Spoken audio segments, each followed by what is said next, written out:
Just couldn't let that one go into oblivion.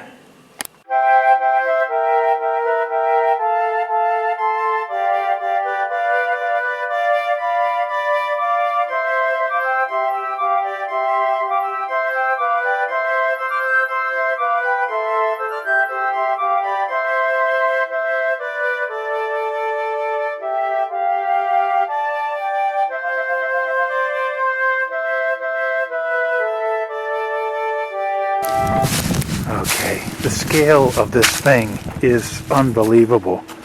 I'm not going to be able to capture this. I'm going to get right underneath it and look straight up. One of the blades comes off. Well, look at the bright side. I won't have to pay my student loans. Oh my goodness. Vertigo.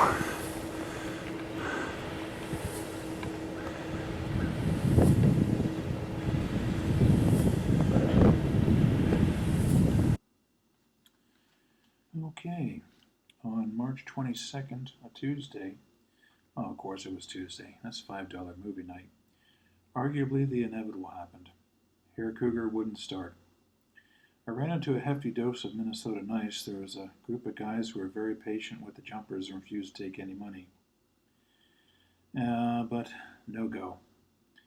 So after some initial confusion where Google sent me to Rochester, I did get a towing company.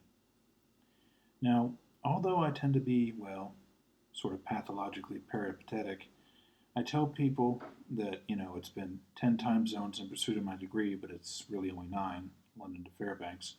And every 3 to 4 years, totally unconsciously and unplanned, I'd find myself 300 to 400 miles further north until I was in said Fairbanks, where it's not the end of the world, but you can see it from there.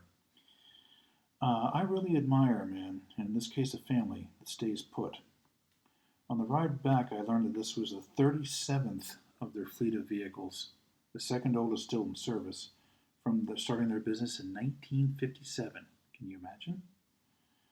And I also learned that it had 287,000 miles on it, and while I'm no diesel expert, it sounded like it had 287,000 more.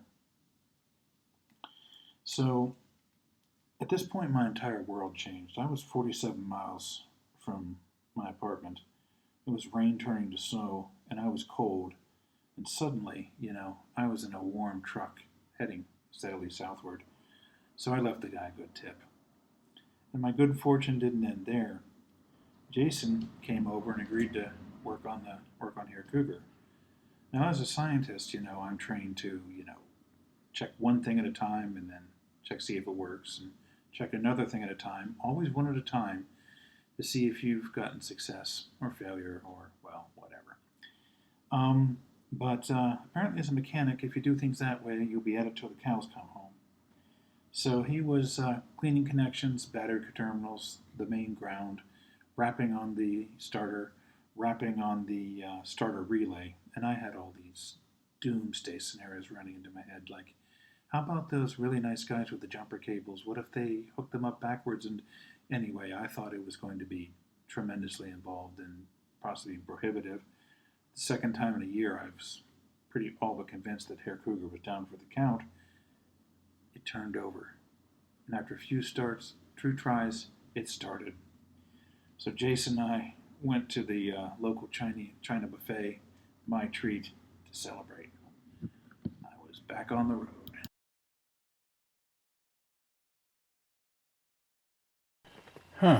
Looks like Herr Cougar flipped over 80,000 or 180,000 or 280,000 or maybe even 380,000. We don't know. The title came over from Montana as uncertain mileage.